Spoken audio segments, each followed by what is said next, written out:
퀀텀에너지가 해외 특허 출원을 출원한 2021년, 2022년 이런 시점에 LK99보다 권영환 교수가 아카이브에 공개한 올해의 LK99가 훨씬 상온 초전도체에 가까운 돌멩이일 거예요. 최신 버전의 화학식으로 보정할 수 있어야 되는 거겠죠? 근데 여기서 좀 절망적인 건 안녕하세요, 사승이에요. 저는 변리사예요. 가치 있는 발명이 특허를 받을 수 있도록 도와주는 일이 제 본업이에요. 오늘은 LK99 해외 특허 등록 가능성 분석 시리즈 중에서 진보성 2편이에요. 1편 안 보신 분들은 물론 보고 오시면 좋겠지만 안 보신 분들이나 봤는데 잘 이해 안 되신 분들을 위해서 저번에 말씀드린 내용 간단하게 요약해드릴게요. 1편 보시고 다 이해되신 분들은 한 1분 정도 뒤로 넘어가시면 돼요. 먼저 LK99 특허에서 출원하는 거랑 등록받는 것은 다른 거예요. 특허가 돈이 되려면 등록을 받아야 되는데 특허 등록해달라고 특허청에 신청하는 걸 출원이라고 부른다고 했어요. 그리고 특허청에서 특허를 등록을 해주지 판단을 할 때 진보성에 대한 판단이 엄청 중요하다고 했어요. 진보성이 없는 발명은 등록이 안 돼요. 특허 등록을 못 받는 경우에 99%는 진보성 위반 때문이에요. 진보성은 그 종래에 있던 기술로부터 LK99를 쉽게 발명할 수 있는지 판단하는 거라고 했어요. 특허 출원 시점을 기준으로 LK99를 쉽게 발명할 수 있는 거였으면 특허를 못 받는 건데 그게 누구한테 쉬운 건지는 통상의 기술자라는 가상의 괴물을 기준으로 판단한다고 했어요. 그리고 쉽게 발명할 수 있는지 판단의 대상이 되는 건 청구 범위라고 했어요. 진보성까지 따라오셨어도 아마 청구 범위에서 어려워하셨을 분들이 많았을 것 같기는 해요. 아무튼 앞선 영상에선 LK99 특허 출원 청구 범위가 너무 넓어서 지금 상태 그대로는 해외 특허 등록이 어려울 거라고 했어요. 청구 범위가 넓으면 특허 등록이 어려운 이유는 공격당할 포인트가 많아서 그렇다고 지난 영상에서 설명드렸죠. 근데 영상 반응을 보니까 LK99의 성공에 대해서 응원하고 계신 분들이 많아서 그런지 상온 초전도체가 성공해도 해외 특허 등록이 어려울 거라는 얘기에 좀 불편해하시는 분들이 많은 것 같았어요. 아니 LK99가 상온 초전도체인 게 증명이 되면은 특허 등록받는 게 당연하지 무슨 헛소리하고 앉아있냐 이렇게 생각하시는 것도 이해가 가요. 근데 원래 한국말은 끝까지 들어봐야 되죠. 저번 영상에서 저는 지금 상태로는 등록이 어렵다고 말씀드렸고 극복할 수 있는 방안들도 있다고 말씀드렸어요. 이게 마음에 와닿지가 않는 이유는 간단해요. LK99 돌멩이 자체랑 LK99 특허 출원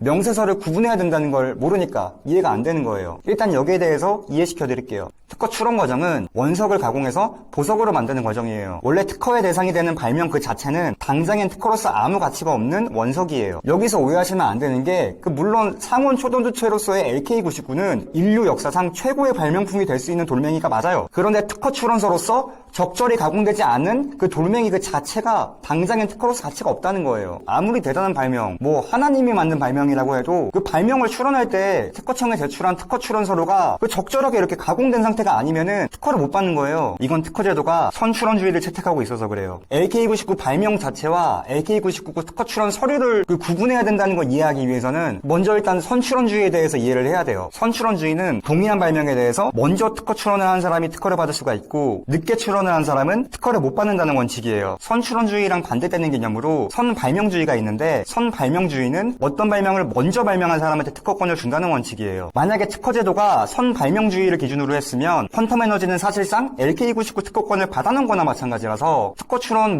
서류 쪼가리 관련해서 이렇게 복잡하게 따지고 있을 필요가 전혀 없어요. 근데 10년 전에 미국이 마지막으로 선발명주의를 포기하고 선출원주의로 전환하면서 전 세계 모든 국가는 이제 선출원주의를 따르고 있고 이건 선발명주의의 단점이 명확해서 그래요. 선발명주의에서는 누가 먼저 발명을 했는지에 대해서 선후관계를 증명하기가 많이 어려워요. 이렇게 되면 서로 자기가 먼저 발명했다고 주장하는 사람들 사이에서 도대체 누구한테 특허권을 줘야 되는지 판단할 때 행정비용이 많이 들겠죠? 근데 반대로 선출원주의에서는 LK99로 누가 먼저 발명하는지 별로 안 중요해요. LK99로 더 늦게 발명한 사람이라도 특허 출원을 먼저 하기만 하면은 먼저 출원한 사람이 권리를 가지는 거예요. 여기서 특허 출원이라는 거는 특허청에 특허 출원 서류를 제출하는 행위를 말하는 거예요. 선출원주의로 누가 특허 출원서를 먼저 제출했는지 따지는 거는 누가 방구석에서 먼저 발명을 완성했는지 따지는 선발명주의보다 훨씬 명확해요. 그래서 전 세계적으로 특허제도가 선출원주의로 운영되는 거예요. 선출원주의에서는 특허 출원서를 먼저 제출한 사람이 특허를 받을 수 있고 늦게 제출한 사람은 못 받는다고 했으니까 특허 출원서를 남들보다 먼저 제출해야겠죠? 근데 이게 음식점 웨이팅할 때 번호표 이렇게 뽑듯이 먼저 이거 내버리기만 하면 장땡인 서류가 아니에요. 출원 서류에 꼭 들어가야 되는 두 가지 내용이 있는데 발명의 작동 방식에 대한 상세한 설명이랑 권리 요구의 대상이 되는 청구 범위예요. 특허 출원하려고 특허청에 출원서를 낼 때 두 가지를 어떻게 써서 내는지는 진짜 너무너무 중요해요. 출원서에 뭐라고 적는지 왜 그렇게 중요한지 이제 말씀드릴게요. 일단 특허청에서 LK99를 특허 등록해줄지 말지 등록 요건들을 평가할 때 LK99 특허 출원할 때 제출한 출원서류만으로 판단해요. 특허청이 LK99 돌멩이를 실제로 만들어 보거나 아니면 받아서 만져보거나 이렇게 판단하는 게 아니라는 거예요. 만약에 LK99로 공중 부양하는 마법의 양탄자 만들고 그거 타고 이제 특허청으로 날아가서 이거 봐라 나 지금 공중에서 날아다니지 않냐? 이래도 특허 등록을 안 시켜준다는 거냐? 이렇게 아무리 소 귀에 경을 읽어도 특허청은 신경도 안 쓴다는 거예요. 그냥 눈 감고 귀 막고 오로지 출원서류만으로 판단한다는 거예요. 원래 이렇게 특허 등록을 해줄지 말지는 무조건 문서로만 판단하기 때문에 앞에서 LK99 돌멩이 자체와 LK99 특허 출원 명세서를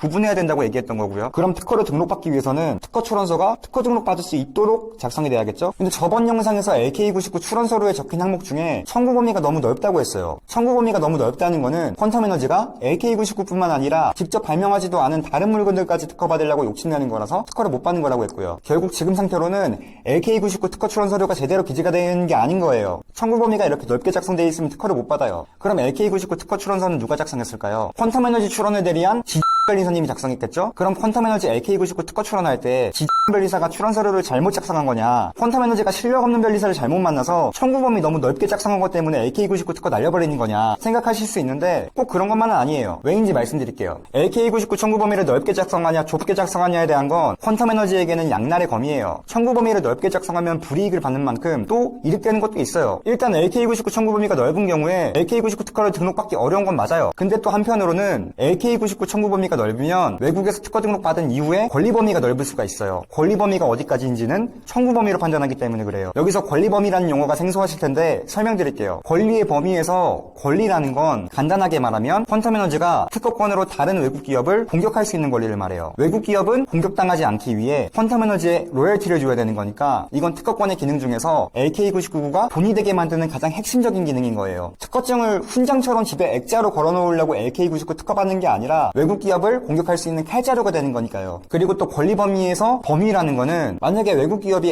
LK99를 모방해서 상온 초전도체를 만드는데 특허권을 회피하려고 뭐 이렇게 꼼수로 차이점을 덧붙여서 새롭게 만들었다고 했을 때 이게 LK99랑 얼마나 차이가 날 때까지 퀀텀에너지 특허를 침해하는 건지 범위를 정하는 거예요. 권리 범위가 넓으면 엔간한 건 LK99 특허권 침해가 돼버리니까 특허권 침해 않고서는 비슷한 걸 못 만드는 거예요. 쉽게 말해서 LK99 특허권을 미사일이라고 생각했을 때 미사일의 사거리라고 이해하시면 돼요. 그리고 여기서 미사일은 몇 방 맞아도 견딜 수 있는 짜치는 미사일이 아니라 한 방 맞으면 그냥 개박살 나버리는 수소폭탄이에요. 왜 그렇게 됐는지는 LK99 특허권 무시하고 그냥 만들어버리면 돈 얼마나 물어줘야 되는지 설명드렸던 저번 LK99 특허권 경제적 가치 영상 참고하시면 돼요. 어쨌든 외국 기업을 공격할 수 있는 사정거리는 권리 범위로 결정되는데 외국 기업들이 퀀텀에너지 허락도 없이 상온 초전도체를 생산을 할 때 특허권으로 공격을 할 수 있으려면 LK99 미사일의 사거리 안에 있어야겠죠? 아무리 강력한 미사일이라도 유효 사거리가 10m밖에 안 되면 아무짝에도 쓸모가 없어요. 미사일의 사거리가 넓을수록 좋은 것처럼 특허 등록 받은 이후의 권리 범위는 넓을수록 좋은 거예요. 권리 범위는 청구 범위에 적혀있는 내용을 어떻게 해석하는지에 대한 거라서 청구 범위가 넓을수록 권리 범위가 넓은 거고요. 결국 정리하자면 LK99의 특허 출원의 청구 범위가 넓으면 특허 등록 받기가 어렵지만 일단 특허를 등록을 받고 나면 그만큼 가치 있는 특허가 되는 거고 청구 범위가 좁으면 특허 등록 받기가 쉽지만 특허 등록을 받더라도 가치 없는 특허가 될 수 있다는 거예요. 그리고 계속 말하지만 특허의 가치라는 건 LK99 돌멩이 자체의 가치와 별개로 LK99 특허의 서류로 판단되는 거고요. 아까 맨 처음에 LK99 돌멩이 자체와 LK99 특허 출원 명세서를 구분을 해야 된다고 했었죠? 특허 출원 과정이 원석을 가공해서 보석으로 만드는 과정이라는 게 이제 좀 이해가 되시나요? 어떤 발명을 해서 출원을 했는데 반짝거리던 그 발명이 보석이 아니라 흔하디 흔한 유리 조각인 경우에 당연히 특허를 못 받는 것처럼 어떤 발명이 그 자체의 가치가 어마어마한 원석이더라도 특허 출원서로 제대로 가공을 못하고 깨트려버리는 경우도 특허를 못 받는다는 거예요. 그래서 저번 영상에서도 LK99가 상온 초전체로 인정을 받더라도 특허 등록을 못 받는 상황도 있을 수 있다고 한 거고요. 결국 LK99 돌멩이가 특허 출원서로 가공이 잘 됐어야 됐다는 거는 청구 범위를 너무 넓지는 않게 설정해서 특허 등록을 받을 수 있도록 하면서도 특허 등록 후에 LK99 특허권의 권리 범위가 넓을 수 있도록 청구 범위를 그 한도 내에서 최대한 넓게 설정할 수 있도록 밸런스를 잘 조절해야 됐다는 거예요. 그 밸런스를 잘 맞추는 게 실력 있는 변리사고요. 그럼 또 이렇게 생각하시는 분들 있을 수 있어요. 지금 LK99 청구 범위가 특허 등록을 못 받을 정도로 넓다고 하지 않았냐? 그럼 LK99 출원은 지금 청구 범위가 너무 넓어서 망한 거냐? 그럼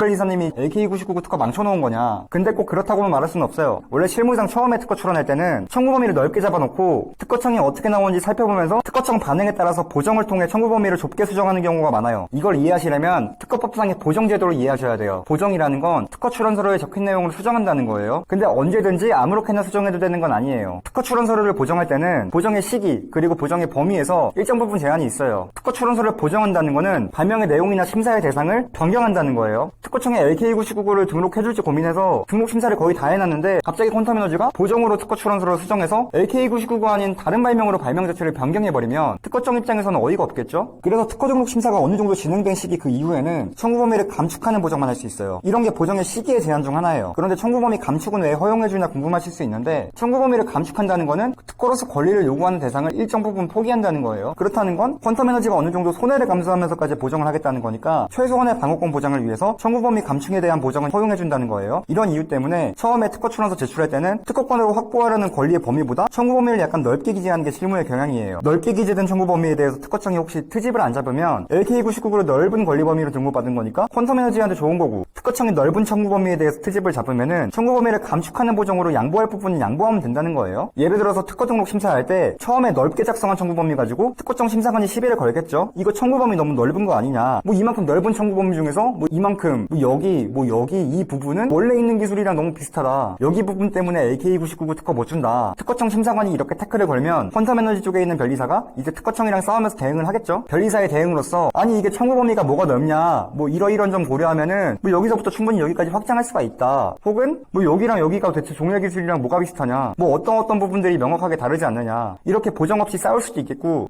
그러면은 그 청구 범위 중에서 심사관님이 지적하신 뭐 이 부분에 대해서는 저희가 양보를 하겠습니다. 나머지 부분만 등록 부탁드립니다. 이렇게 하면서 지적받은 청구 범위 부분을 감축하는 보정을 할 수도 있겠죠. 이렇게 청구 범위를 가지고 특허청이랑 퀀텀에너지가 땅 따먹게 한다고 생각하시면 좀 이해가 쉬우실 수도 있어요. 처음에 자기 땅을 너무 넓게 해버리면은 땅 따먹게 하면서 어느 정도 뺏기는 부분도 있겠지만 어차피 결국 핵심적인 지역만 지키면 되는 게임이라는 거예요. 그럼 또 이렇게 생각하실 수도 있어요. 아니 특허 출원서 청구 범위는 원래 처음에 넓게 적는 거고 나중에 보정으로 안 걸린 부분만 수술해서 조금씩 도려내는 거면은 지금은 얘기할 수 있는 게 당장 아무것도 없는 거 아니냐. LK99 특허처럼 뭐 당장 문제되는 거 없는 거 아니냐. 저번 영상에서 지금 상태로는 LK99 특허 등록 못 받는다고 한 거는 뭐 그냥 어그로 끈 거냐 이러실 수 있어요. 근데 아까 전에 특허 출원서 보정할 때 범위에 있어서도 제한이 있다 그랬죠? 지금 LK99 특허 출원서에서 문제되는 부분은 보정 범위예요.